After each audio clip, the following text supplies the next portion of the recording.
Welcome to another episode of Waves of Wisdom. In this episode, with me is somebody who is very close to me, not as a friend, but as a teacher. She has been my teacher in my journey in my ICF training. She is Dr. Masni from Malaysia, a PhD holder, and she has authored many books. One of them was A Voice is Bigger Than Silence, and few other books on leadership and coaching. Today, in this episode, we are going to dive deep into the importance of asking the right question when you are thinking of progress, success, as well as becoming unretirable. Welcome to the show, Dr. Masni. Thank you, Mr. Yes. How was your trip to Maldives this time? Okay. You have been here to train another cohort of ICF coaches, I believe. Yeah, there's the third batch of the batch. Certified Professional Coach program. Yeah. Welcome to Maldives. Thank you. And welcome to my show. It's always great to be here. Yes. So let's begin with your career journey. What made you interest after working, I believe, in so many years in corporate world, in HR and many other fields, especially in human resources, right? What made you interest actually to deep dive into coaching and training? Oh, okay. Yeah, I started my career firstly as a teacher because my first degree was in education. Then teaching is difficult, so I quit my job, and later on I joined HR. It's like diving into the unknown because I didn't know what HR was about, and at that point of time years ago, you applied for a job, somehow you got it. So I think that was my luck, and ever since I started in HR, then I learned. I took up night classes for diploma in HR to understand what HR is all about. I believe in learning. If you are put into something for the first time in your life, you need to get more info, and it's not just asking people. You need to go to classes to understand more about it. So I took up my diploma in HR, and also I go for my master's in HR as well. And how I ventured into coaching after working for so many years. One day I went for a conference. I was sitting with someone, and she told me she's a coach, and I was wondering what is a coach. But I asked her, well, I was in a conference, we can't really talk much because we want to listen to the speaker, right? So I went back and I searched about coach and coaching. And while I was searching and looking for information, and on the next few days, I received an envelope, and there's a brochure, Certified Coaching Program. So I said, I believe in if you look for it, God will give it to us. So I joined the program. I learned about coaching, and I realized I thought all this while, because I was the head of human resources, I thought I was doing coaching. When I joined the program, I realized I did not do coaching. What I was doing was mentoring, giving advice, guiding, and telling people what to do. So basically, I wasn't doing coaching. And I started learning the skill, and I started to implement the things that I learned in the coaching program to my department, to my team members. And surprisingly, I changed my style. I was quite firm, quite stern, like deadlines must be met, etc., etc. I was very firm, but I when you embrace the skill, somehow it become part of your life, part of your character. So I started to use the skills in my interaction with my team members. It's not like it's not like before where I was quite firm, quite stern, but I soften a bit, and I start to ask questions. How can you do this better? What will be the best way of moving forward? This kind of questions that I ask my team members. And these people, they said, I've changed, and they changed with me. Okay. So, and I was proud to say that my department was like looked upon by a lot of people, and even the MD himself, he was praising my department. And I know some people were jealous at that point of time because I was always being praised. But I owe it to the skills that I acquired in coaching. So when I quit my job in 2013, I started doing freelance, and I wanted to go into coaching. In order for me to get the hours, because the requirement for coaching, you can't coach your staff. So I cannot get the numbers because I was the group GM for human resources. So everybody is kind of my staff. So I cannot collect the hours. So when I quit my job, my boss offered me to become advisor. So I'm no longer the employee. Then I got the opportunity to accumulate the coaching hours. I collected the hours, and hence I got my ACC. Then I started to. I want to share more. It's a good thing, and I shouldn't be greedy to hold it to myself. So I said, what can I do? So I started to do the modules for the program, because I want to have more people learn the skill. Then I got my program approved and accredited by International Coaching Federation to conduct the certification.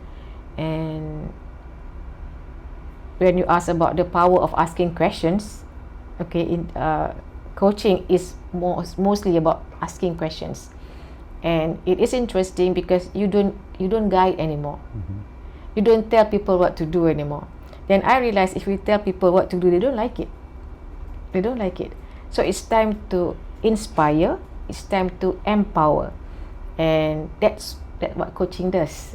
When you ask good questions, people will think. So by asking good questions, people start to think. And when I was reading Quran, then I start to look at the translation. I do not understand Arabic, of course, like most Malaysians can read, but you don't understand the language. So I start looking at the translations. There are so many questions in Al-Quran, so many, and I realized maybe God wants us to know asking the right questions is the way to move forward. Because in Quran there are so many questions. And I started to look at the sample questions in Quran. Last time when I have FB, now I deactivated it. But when I had FB last time, I actually list out the questions that I found in Quran. Every verse of the questions I actually list out in FB. So that, it's something that we can ponder. We can ask the questions to ourselves. Of course, God asked the question, the verse is answering, right? But we can also think for ourselves. So the power of questions is proven. It's in the Quran. Nobody can say anything, and of course, it's proven through the way we start doing things. I start to change. Even sometimes, even with my kids, I start to ask questions instead of just telling them what to do. I was like, oh well, a strong mother character, but of course, I start to ask back. I don't simply tell my kids what to do. I ask them what they want. Yeah, it's you rightly said. Actually, this is asking right question, and also going through your program. I don't know if I told you this before. Actually, that helped me also to realize that actually when in communication I'm not asking the right questions. So that in fact gave me more confidence in asking questions from other people, and when to ask, what to ask, and things like that. So I think it's a powerful tool actually to get things, because a lot of times when people are coming with problems to us is not when they are actually trying to find solutions directly from us, asking for advice, but actually they don't know the way to think, so we can guide through questions. You ask very rightly. And I think your coaching program is fantastic. I went through the learning, so I am a I think I am a witness for. I can give this testimonial now. Oh, Alhamdulillah. So I would highly recommend. I think that's the reason we have been you have been coming back again and again to Maldives. So you have also done your research, and you have written books about these areas. So what is the actually science behind asking the right question, or what is the way we can ask the right questions according to the science and your findings? To me, it's basically when you ask questions, you ask what the person say. You use the words that the person use. So we say in our class is not ask. We ask for the keywords that the person use when you are in interaction. Because when you say to me like I like doing something, I just pick up the word like, because that's how the brain process. But if I ask you something, when you say you like and I say you love, your brain will capture that you love, because the listener will always use the speaker's words. So in coaching, that same concept applies. We use what you say, because when in interaction, for example, you can just test this out. You go out with your friends, and suddenly your friend says something. Your friend will say like, I don't feel happy coming to work today. But you give him the word, oh, so you are demotivated. And definitely, his brain will accept it. He will say, yeah, I feel demotivated. And everybody will be talking about being demotivated. So that's how it is. That's how it is. That's if you ask about the science of the brain, that's how it is. That's how our brain functions. We capture what people say. So that's why in coaching, we do not allow you to give new words to the client, because the client will take that word, and eventually that's not his issue. Not his issue. That can divert them from their thinking process. Yes, can divert their thinking process. Very true. And how important is asking the right questions from oneself and also from others in their process of growth and becoming better and progress in their career? Okay, if I understand the question, Yeah. Asking for oneself can be, some people can say self-coaching, right? Personally, I don't believe in self-coaching, because we can be biased in our thinking. We can be biased. I hear a lot of people say self-coach. We can self-coach. We actually can't self-coach, because we do not know how to ask the questions to ourselves. But if we have someone asking it for us, then our brain will think. Like you sitting down and doing monologue to yourself, you will not be honest to yourself. But you're sitting with someone, that person asks you actual question, and you start to think, because you want to give it back to this person. So that's how I look at it. Asking for ourselves, or we ask for a client, a coach will ask us. So the response will not be the same. Okay, I get it now. But for even if we have a coach, for example, how important is asking that question from the coachee, for example, for him to reframe or the progress? When does the progress really happen? Is it during the time of question or during the time of answer? The progress for the person? Yeah, the person who is seeking coaching. The progress happens when you start asking and he start thinking. Yeah. So as a coach, you must ask the right question, because he will think. And if you say, the process starts from the beginning, from the asking. Okay. Yeah. Okay. From the asking itself. Right? Yeah. And I already shared with you that I'm working on my book on becoming unretirable, and I even asked you when you are going to retire. Then your answer was, "What retire?" What is retire? What is retire, right? I like it because I think this is the example. Like, I want to feature people like you who has, like you said, you have found this passion in coaching, and then you quit your corporate job and then became a coach to help others people and help others to grow. So how important you think is actually getting the coach, or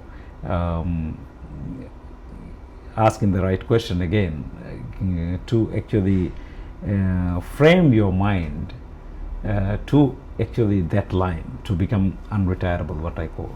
Oh, now we're talking about unretirable. Unretirable, yeah. So that also my question to you: what is unretirable? Unretirable. Unretirable. That's what how I define unretirable, as someone who has actually found their passion, purpose in their life, so they don't have to retire in the conventional way. Because if you are following, if you are just doing 9-to-5 job, or you're working just for the money and not for your passion or purpose is not there, then you will be waiting for the retirement age, right? And then you'll be somehow accumulating some funds or contributing to pensions and something like that, so that you can retire. You do nothing.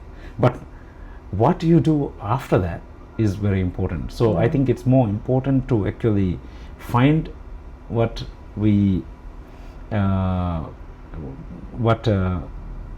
hang on till we are living. I think that's what retirement is. And by the way, I think we have turned the tables of this conversation already. You are interviewing me. I started as like I'm going to interview you. So what will be the most powerful questions you will ask from me? Let's do this. Yeah. Okay. Yeah. What inspired you to write the book? Okay. In fact, this is a long story.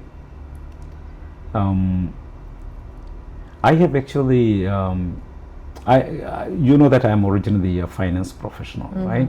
I'm a chartered management accountant. I have many years worked as a finance professional, so I had the frame of mind of thinking everything in life from a finance perspective. And also during that time, I also started engaging with the formation of Moses Pension Office and the retirement pension scheme. I was on the board, and I served as the chairperson of the fund. And during which time, actually what happened was, I also had many trainings in retirement pensions and how to get people retired. So I was encouraging everybody to retire early. You know, there's something called FIRE, get financial independence and retire early. And then also I was encouraging people to save so they can retire early and do nothing.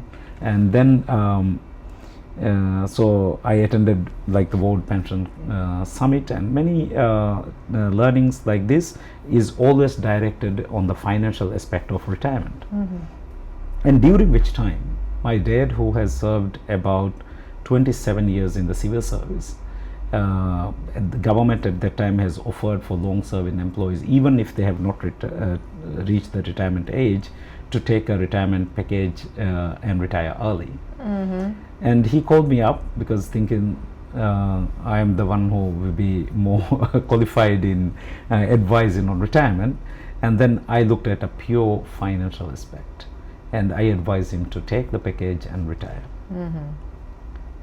And then something happened after that. Okay. And that is the time I also pivoted my career from finance to HR and started looking at people as more humans rather than numbers or on the payroll. Which time I realized actually my dad has actually lost his social status, his social circle, and then I thought it was a bit early actually. And then he started falling sick, and then after many years of going through different kinds of NCDs, and then ultimately he passed away. And for me, he actually passed away earlier than he should.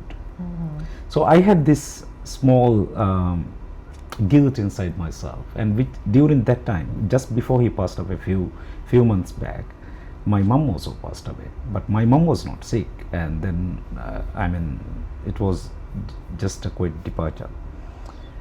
But during which time, I was actually thinking whether my advice to my dad was right or wrong. Because in my mind, I did the right advice. I did the calculation, I did the forecast, and I used the extrapolation, methods and forecasting methods to give him the right financial advice. But I have totally neglected the other aspect, the psychological aspect of retirement. I think this is a lot of times what happens. So that actually ignited for me to question my purpose on the earth, and what is that thing I can start hanging on to till I am going to retire. I think that is what really inspired me to start thinking in this line. Oh, wow, that's very moving. Yeah. I feel like, well, I'm sorry about your loss, and It's okay, I have overcome, I think. Yeah. what happened, but it's really sad to hear. yeah. Okay, now I understand your intention behind writing the book, and I think it's very noble. It's very noble. Maybe you can help, other people to move forward. Yeah.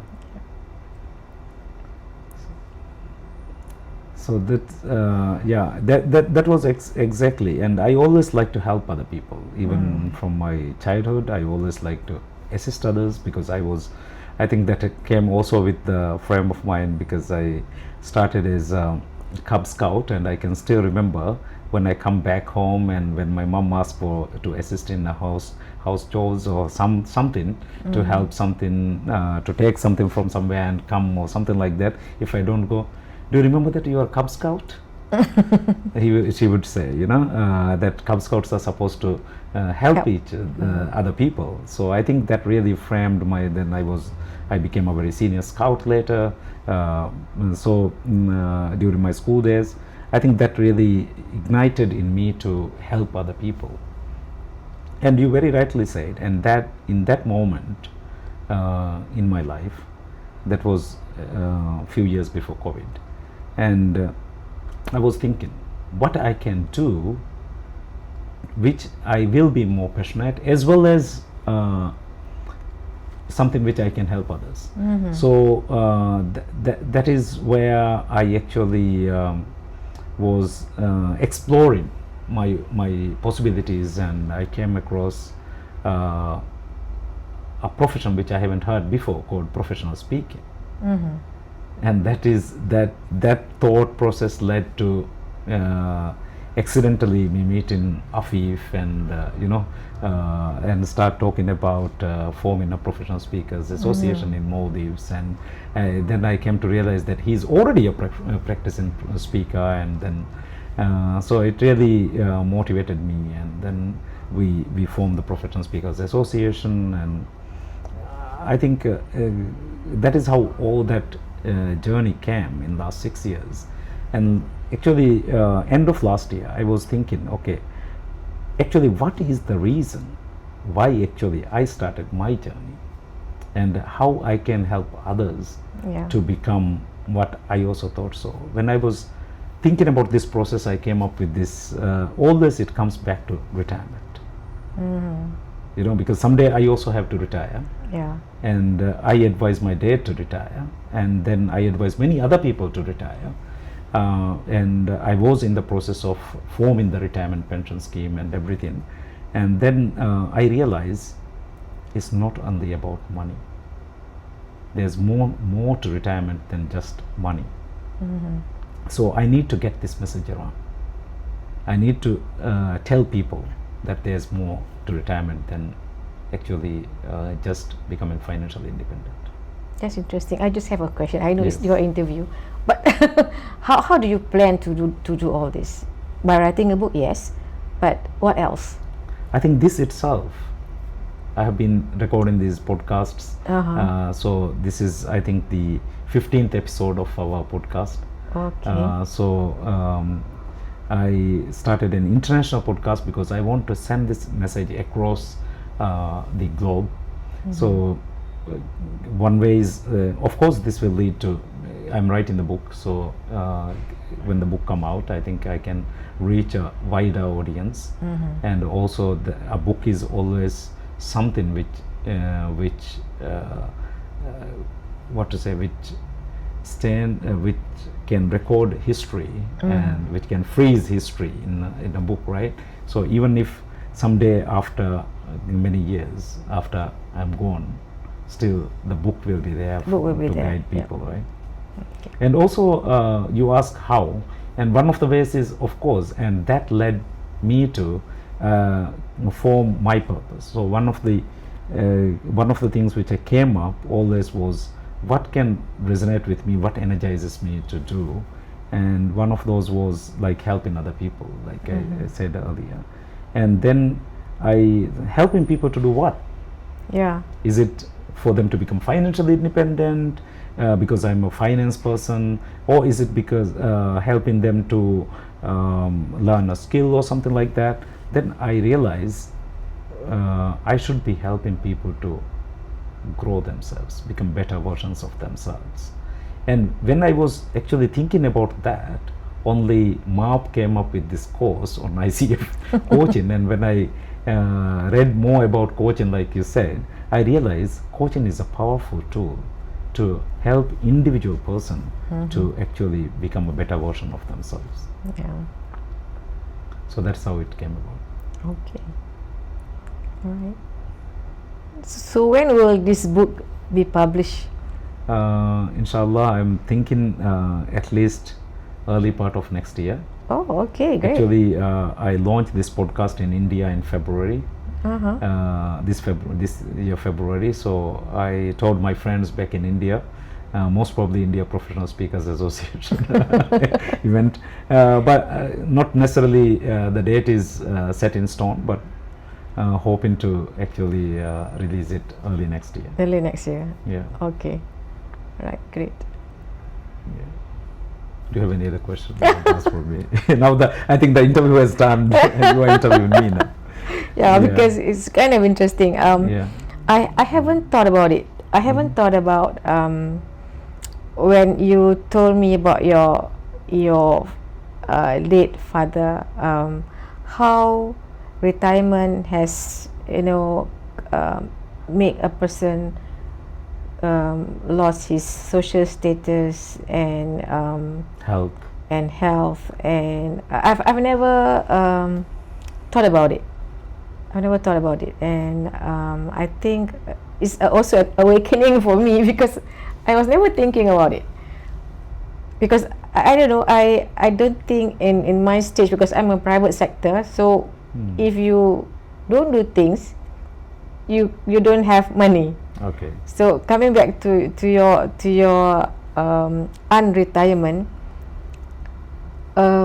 what if people accept the idea of not retiring, and people need to have financial independence.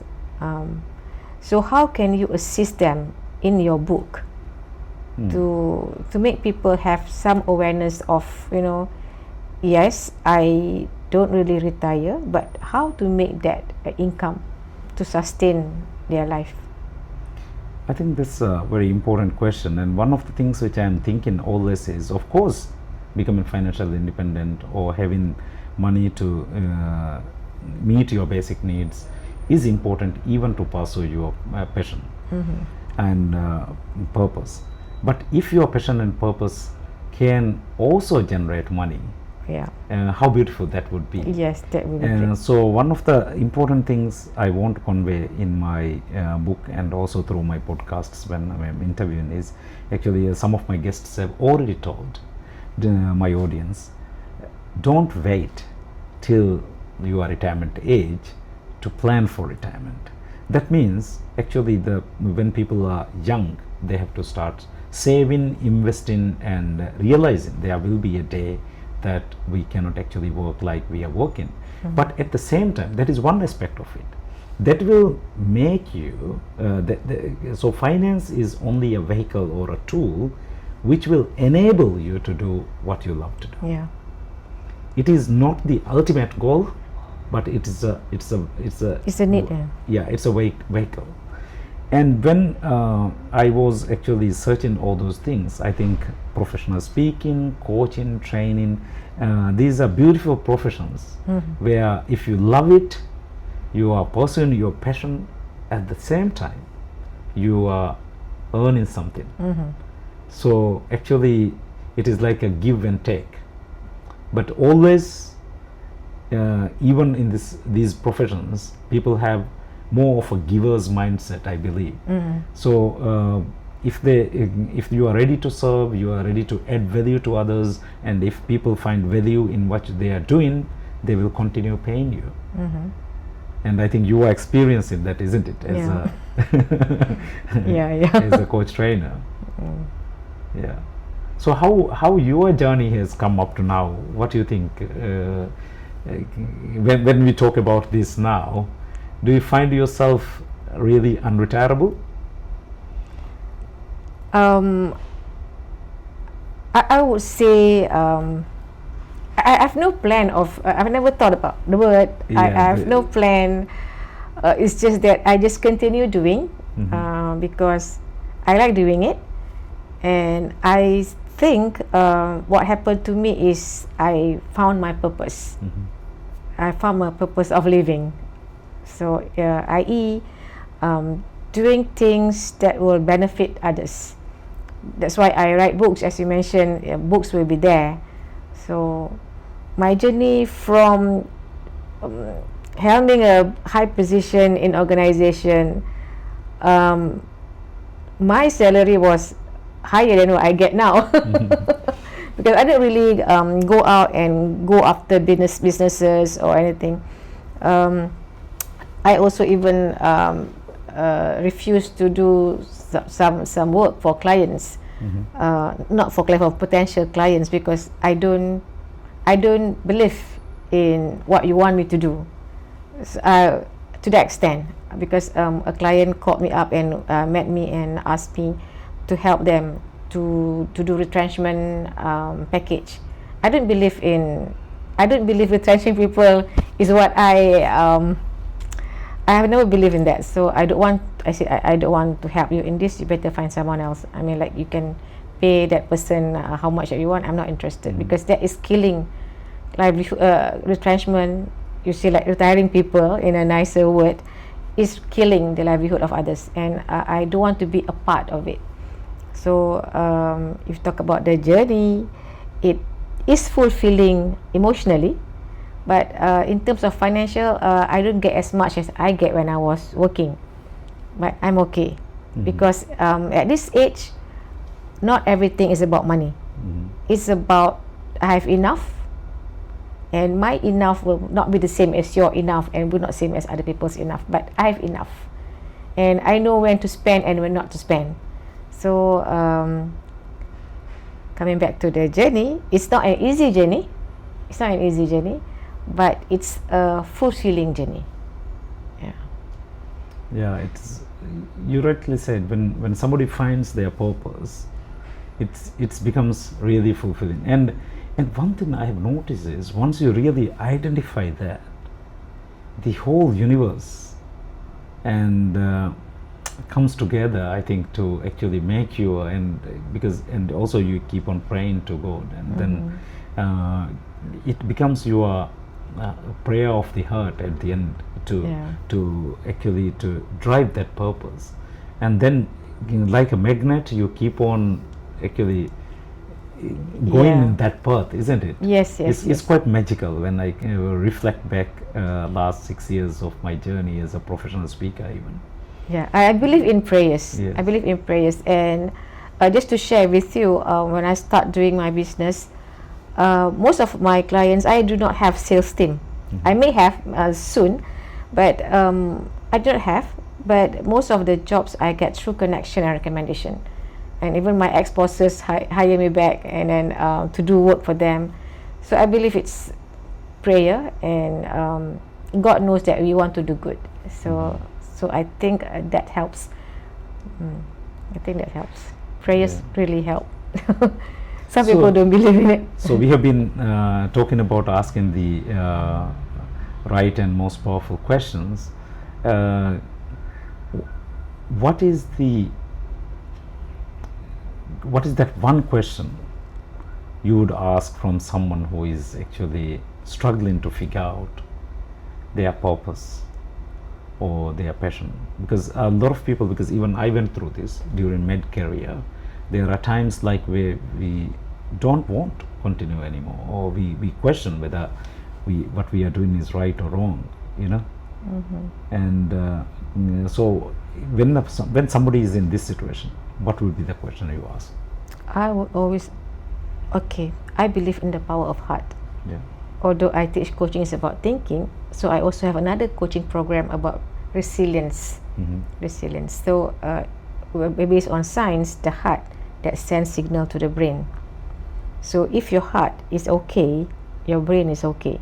So if a person is struggling in terms of anything, he has to align his heart and his thoughts. So my question is always about what you feel. It's not about what you think, you know. So how would you feel? How would you feel if you accomplish this? And how would you feel if you want to do this? Because end of the day, it's always about how you feel. So if a person is struggling, I don't know what about the struggle, but the question is always like, what does your heart tells you to do? What does your heart tell you to do? And then you will find your answer. Yeah, I think that's quite interesting perspective, because a lot of times we used to ask people, what do you think? Yeah.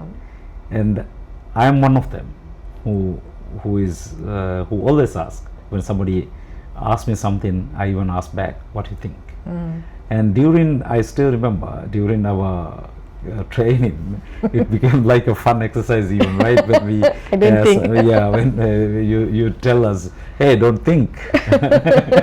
Whenever somebody says, I think, right? Yeah. I think that really helped actually to reframe the way we are thinking actually, rather than from thinking to feeling, what you said, right? So then if somebody can say that, what do somebody have to do actually, to what they have to feel to ensure that this is what they like to do, or what their passion is? What do they have to feel? What they have to feel, like They have to feel at peace okay. in their decision. Because if they are not at peace in their decision, there will be a problem. Because I go back to hadith, in our hadith, like there's a meat in our body. If it's spoiled, the entire body is spoiled. Okay. And that meat is the heart. So the importance of feelings and taking care of our feeling, to me, is very important.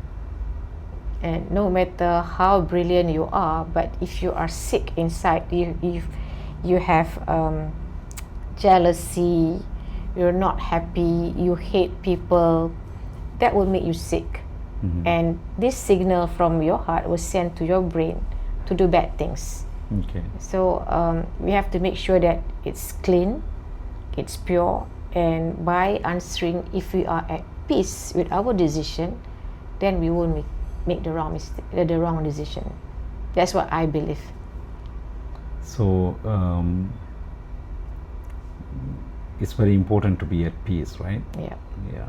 So even regarding finding the purpose or passion, when we try that out, if we are at peace, then we can we say that it is like something we can hold on, right? Yeah. So that is this is kind of a litmus test Yeah. for finding finding whether this particular thing which we are doing aligns with our why or our purpose, right? Yes. And you might be very passionate about doing something, but if by doing that, if you are not at peace, I Yeah. think then it is your passion not aligned with your purpose. Okay, that's a new way of thinking for me. Actually, I haven't thought about that before. So, Dr. Masni, if you have to go back and tell your younger self, To what age? to maybe during the time of mid-career, Mid-career, okay. when you are, when everybody is working very hard and trying to meet because no matter which society we are living today, it is very materialistic, and we have to struggle and work hard to earn and to live up to the social expectations and to actually to afford a living also. In a lot of countries it's hard, and during that time of grinding, what we call 9 to 5, and trying to earn a living, what we call, I think that is the time a lot of people miss out in actually living with peace, like you said, and then asking the purpose. So for a person of that age, or you at that age, what would the advice you give now? I always tell people I should have learned coaching much earlier, because at that mid-career stage, I was quite young when I was a manager. I was promoted to become manager at 29 years old. I was the youngest and the only lady head. It was a struggle for me to me, like it was being in a man's world.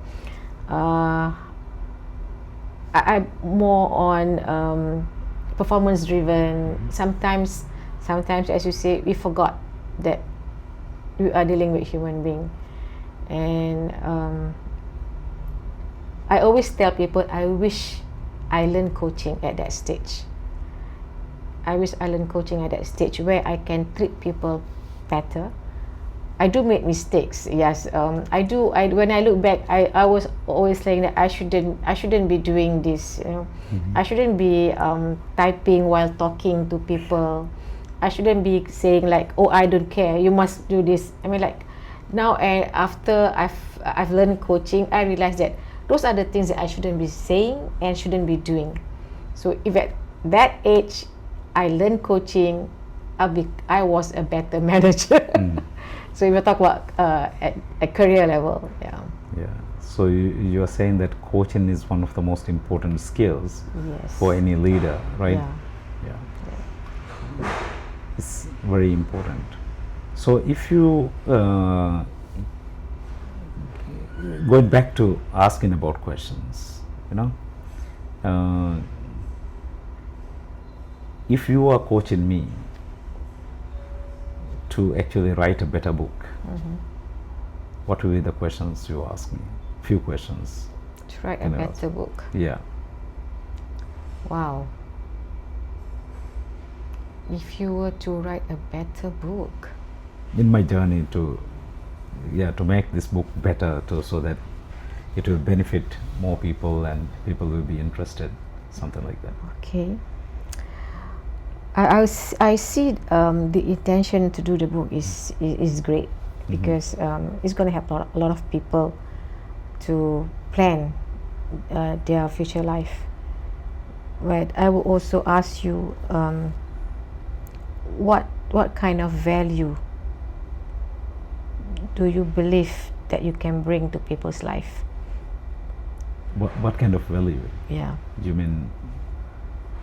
I think making them realize that actually, as I mentioned before, that later years of our life is totally unavoidable. It is going to come, and everybody will have to face it. So I think it will be important for us to actually realize this early on, our career or early on, and start planning for that as well. Yeah. So because there's a famous saying which says,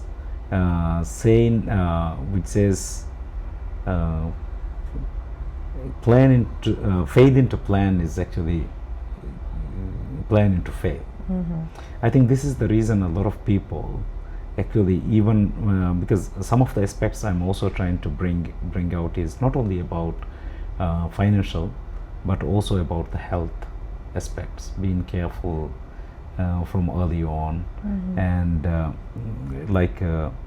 because there's even studies, Harvard studies, which says if it is more likely that somebody will live extra years more healthier if they are not abusing alcohol and drugs and things like that, and taking care of their body and eating the right amounts and things like that. All these are, I think, important for them to actually live a happy and a healthier life and giving back to the society at a time when they should be active and more wise, and when they have more wisdom. I think that's the reason I call this podcast Waves of Wisdom. Okay, Yeah. but it's a lot, Yeah. It's a lot. Talking about financial, about health. Yeah. Yeah. So your focus about this book, what would it be? The ultimate target will be, I think, for people to become unretirable, to realize, people to adopt what I call an unretirable mindset. So it's about mindset As well, and also practical tips. So mindset to practical tips, what they can actually do so that they become unretirable at the end. So it is like once somebody adopt that mindset, whether they realize or not, like when I asked you today before this our interview, when are you going to retire, and you said, what retire? Yeah. So that means you haven't even thought about it, or in your mind there's nothing like retirement. So that means you have always planned to actually continue doing what you are doing now till your last day. Isn't it? Hope so. I never thought about it. Yeah. Yeah, I never thought about it. Yeah. So I think that would make me happy if people actually adopt that mindset, and then they live by some principles, because these are not rocket science. These are things which has been told by many religious scriptures. There are things which has been told by many wise people. There are many philosophers or psychologists or experts in these areas who have done studies, and also people who have lived to that, and people are happy. Like there are, in some societies, there are people who are living almost up to 100 years, and they are very active and very social and very happy, and I think that is the kind of role models we should always look at. Yeah. Dr. Mahathir. Yes. 100. Is it? Yeah. Okay. So in your coaching journey, do you come across people who are struggling to in this phase of their life? So far, no, because most of them are actually still working. They are in leadership position, and most of them are talents in organizations. So so far, not yet. They always want to become better and perform better. Yeah. In And their current role, right? my clients, I don't have government staff as my clients. I think if government, they have this retiring, and they will get pension and everything. So most of my clients are from private sectors. Yeah, it's not only public sector, but even in private sector, in so many countries, there's a compulsory retirement age. Yeah, retirement age, yes. Yeah. And also, even in the private sector, I think this because our education system and the social system and economic system has been designed from the industrial age to actually work hard, study, work hard, during mid age and retire at the later years and do nothing. And I mean, that is kind of narrative what we have been told. I can share with you about my husband. Yes, please. My husband, he wants to retire. He wants to retire this year. Okay. And I was like, I don't really interfere. He doesn't interfere in what I do. Okay. So I don't interfere in what he does. I just know that I'm going there. Okay, just take care. So I never bother about his work as he mine. But I think last year he told me he's going to retire this year. Okay. And I was kind of worried, what are you going to do?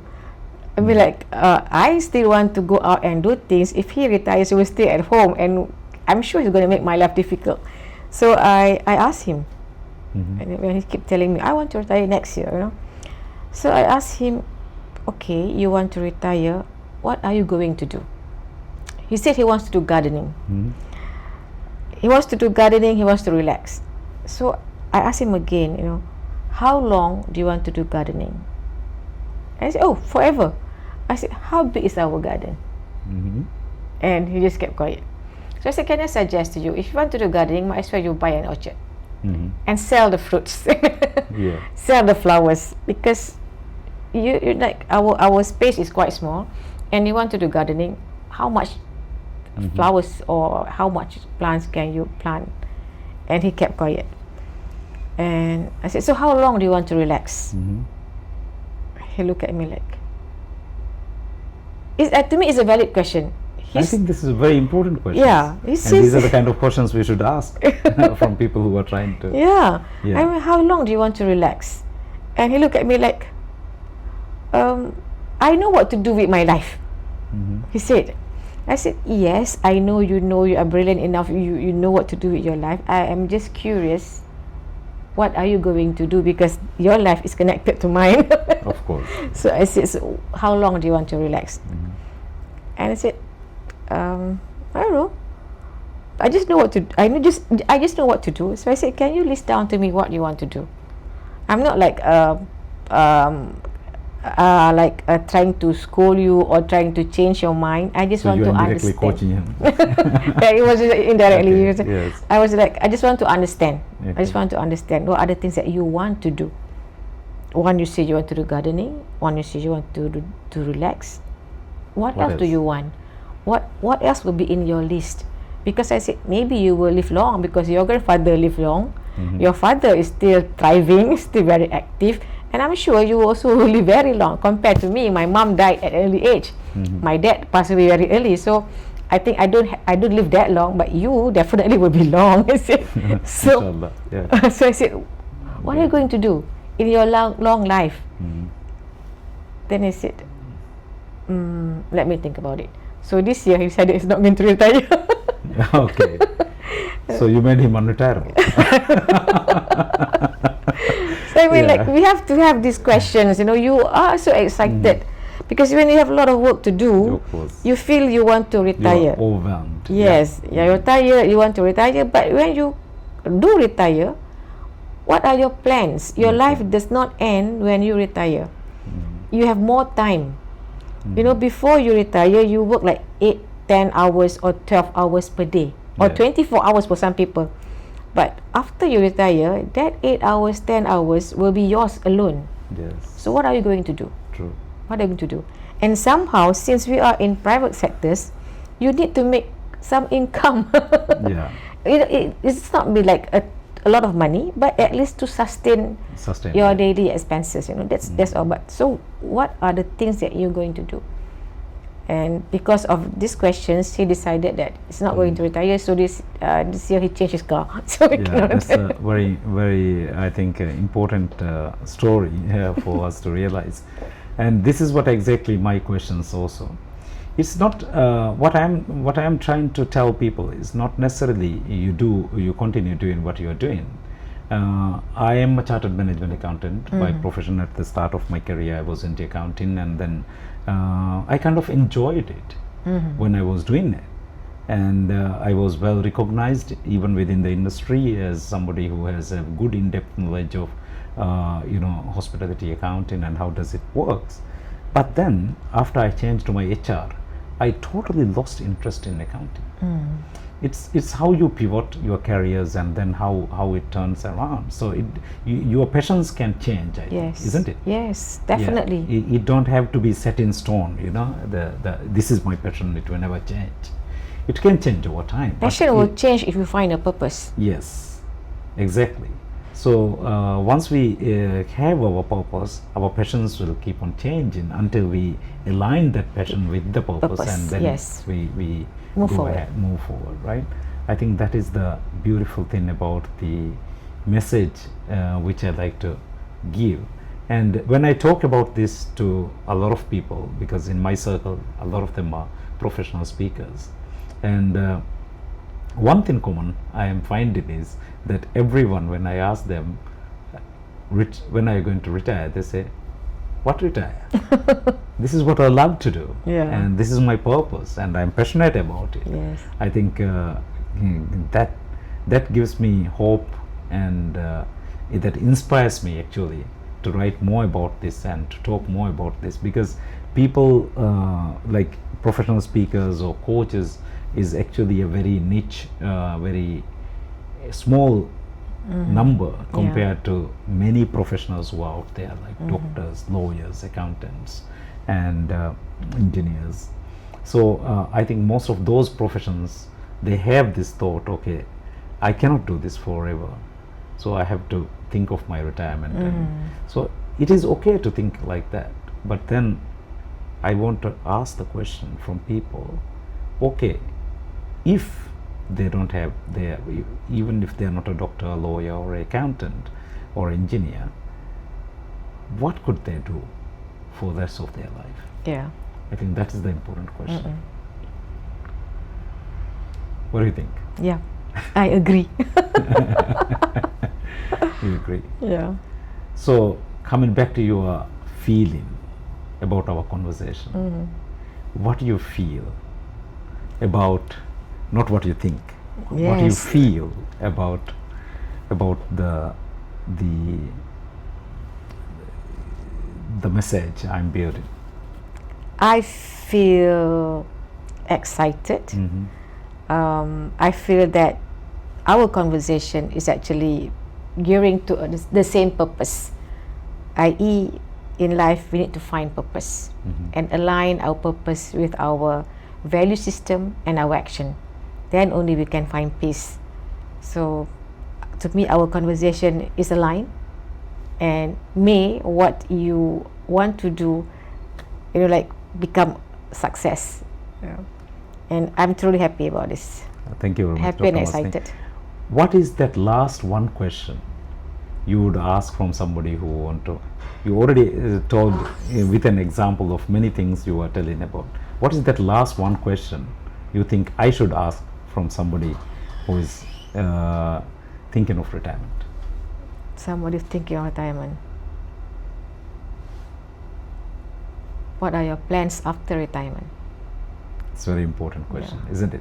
And that is the question I want everybody to ask much before they think of their retirement, because that is something which is going to come at the latter part of our years.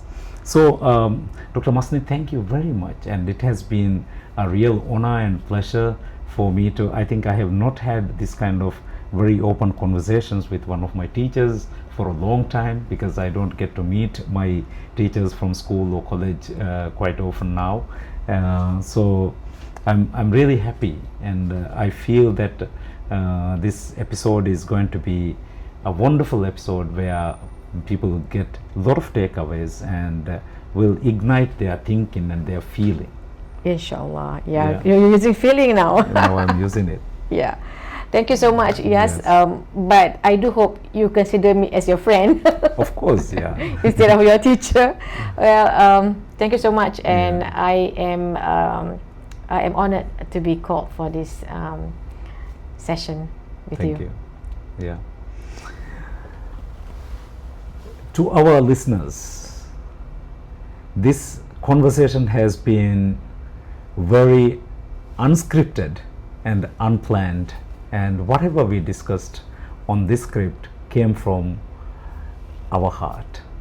I hope you got a lot of takeaways, and the most important message Dr. Masni gave was, don't think, ask what you feel.